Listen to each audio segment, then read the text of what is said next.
الحمدللہ وحدہ والصلاة والسلام علی من لا نبی بعدہ اما بعد بسم اللہ الرحمن الرحیم۔ عزیز ساتھیو، گزشتہ درس میں ہم نے حدیث جبریل کے حوالے سے گفتگو کی تھی، جس میں ہم نے ایمان اور اسلام کے بارے میں وضاحت کی تھی کہ ایمان اور اسلام میں کیا فرق ہے۔ تو حدیث جبریل کے حوالے سے جو ایمان اور اسلام کے اندر جو فرق ہے وہ یہ ہے کہ اسلام کا تعلق ظاہری افعال کے ساتھ، اعمال کے ساتھ ہے، اور ایمان کا تعلق دل اور عقیدے کے ساتھ ہے۔ اور حدیث کا بقیہ حصہ آج ہم بیان کریں گے۔ نماز پڑھنا، روزہ رکھنا،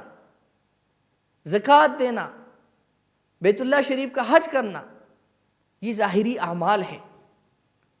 اگر ایک آدمی ظاہری طور پر ان اعمال کو کرتا ہے،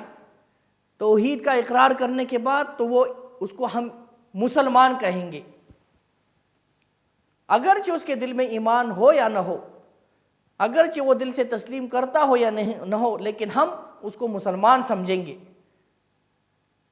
اور پھر اللہ کے نبی نے ایمان کے جواب میں جو چیزیں فرمائی، اس کا تعلق اعتقاد کے ساتھ ہے، دل کے ساتھ ہے۔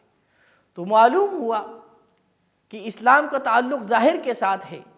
اور ایمان کا تعلق جو ہے وہ باطن کے اور اعتقاد کے ساتھ ہے۔ تو ہر مومن وہ مسلمان تو ہو سکتا ہے، لیکن ہر مسلمان مومن نہیں ہو سکتا۔ ایک بار حضور نبی کریم صلی اللہ علیہ وسلم مال غنیمت تقسیم فرما رہے تھے، تو کچھ لوگوں کو آپ دے رہے تھے اور کچھ لوگوں کو آپ نہیں دے رہے تھے۔ تو حضرت سعد بن ابی وقاص رضی اللہ عنہ حضور نبی کریم صلی اللہ علیہ وسلم کے پاس آ کر کہنے لگے، اے اللہ کے نبی، آپ نے تو کچھ لوگوں کو دیا، لیکن جن لوگوں کو آپ نے نہیں دیا آپ ان کو بھی دے دیں، کیونکہ میں ان کو بھی مومن سمجھتا ہوں کہ یہ بھی مومن ہے۔ تو اللہ کے نبی صلی اللہ علیہ وسلم نے ان کو تسلی دیتے ہوئے فرمایا کہ آپ ان کو مومن نہ بولو، آپ ان کو مسلمان بولو، کیونکہ دل کی حالت تو اللہ تعالیٰ کو پتہ ہے کہ کون دل سے ایمان لایا ہے اور کون دل سے ایمان نہیں ہے۔ تو اللہ کے نبی نے فرمایا کہ مسلمان کہو، مومن نہ کہو۔ دل میں انسان کے کیا ہے یہ تو اللہ تعالیٰ کو پتہ ہے، ہم تو ظاہراً کو دیکھ کر حکم لگاتے ہیں۔ اگر وہ ظاہراً وہ نماز پڑھتے ہیں تو آپ ان کو مسلمان تو کہہ سکتے ہو، آپ ان کو مومن مت کہو۔ تو پھر اللہ کے نبی صلی اللہ علیہ وسلم کے ساتھ حضرت سعد بن ابی وقاص نے کہا کہ اے اللہ کے نبی صلی اللہ علیہ وسلم، آپ ذرا ان کو بھی دے دیں، میں تو ان کو مومن سمجھتا ہوں۔ لیکن اللہ کے نبی صلی اللہ علیہ وسلم اس کو جواب دیتے فرماتے ہیں کہ میں نے جن لوگوں کو مال دیا، اس کی وجہ یہ نہیں تھی کہ وہ ان سے اچھے مسلمان تھے، بلکہ ان کی وجہ یہ تھی کہ ان تازے مسلمان ہو گئے تھے، تو ان کی تسلی کے لیے، ان کی تالیف قلب کے لیے، ان کی دلجوئی کے لیے میں نے مال دیا۔ دوسرے لوگوں کو دینے کا مقصد یہ ہوتا ہے کہ اگر ان کو مال نہ دوں تو وہ ناراض ہو جائیں گے، ہو سکتا ہے وہ اسلام سے متنفر ہو جائے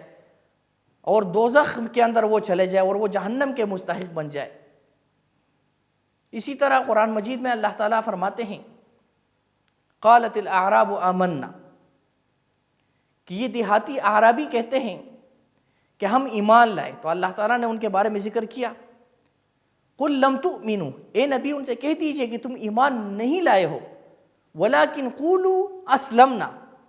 کہ تم کہو کہ ہم مسلمان ہو گئے، ہم اسلام لائے ہیں۔ ولما يدخل الایمان فی قلوبکم، ابھی ایمان تمہارے دل میں داخل نہیں ہوا ہے۔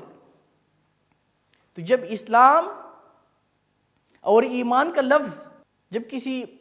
قرآن حدیث کے اندر ایک جگہ پر استعمال ہوتا ہے، تو اس صورت میں اسلام سے مراد ظاہری اعمال ہوتے ہیں،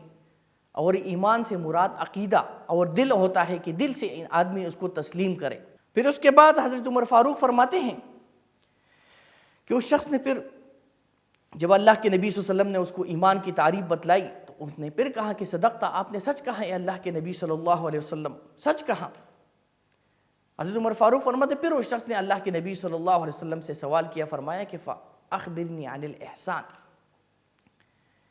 کہ مجھے احسان کے بارے میں خبر دے دیجئے کہ یہ احسان کیا چیز ہے۔ تو اللہ کے نبی صلی اللہ علیہ وسلم نے فرمایا کہ احسان ان تعبد اللہ کأنک تراہ، کہ احسان یہ ہے کہ تم اللہ تعالیٰ کی عبادت اس طریقے سے کرو گویا کہ تو اللہ تعالیٰ کو اپنے سامنے دیکھ رہے ہو، یعنی یہ تصور آپ کے دل میں موجود ہو کہ اللہ تعالیٰ کو تم دیکھ رہے ہو، اس طریقے سے جب تم عبادت کرتے ہو تو یہ ہے اصل احسان۔ عبادت کے اندر، نماز اور روزے کے اندر جب خشوع و خضوع پیدا ہوتا ہے تو اس کا بنیادی جو طریقہ اللہ کے نبی نے ہمیں بتایا ہے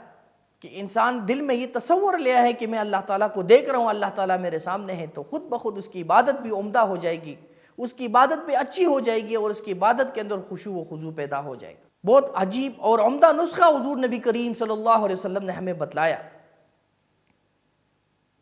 اور پھر فرمایا کہ اگر تم یہ تصور نہیں لا سکتے کہ تم اللہ کو اپنے سامنے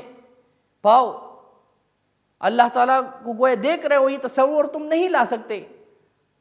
لیکن اللہ تعالیٰ تو تمہیں دیکھ رہا ہے، اللہ تعالیٰ کی نظر سے تو تم پوشیدہ نہیں ہو سکتے، اللہ تعالیٰ کے علم سے تو تم باہر نہیں جا سکتے، یہ بات تو ہر وقت انسان کے دل میں موجود ہوتی ہے۔ تو احسان کا اعلیٰ مرتبہ یہ ہے کہ انسان کے دل میں اور تصور میں یہ بات موجود ہو کہ وہ اس طریقے سے عبادت کرے گویا کہ وہ اللہ تعالیٰ کو دیکھ رہا ہے۔ اور پھر اس شخص نے حضور نبی کریم صلی اللہ علیہ وسلم سے قیامت کے بارے میں سوال کیا کہ قیامت کب آئے گی؟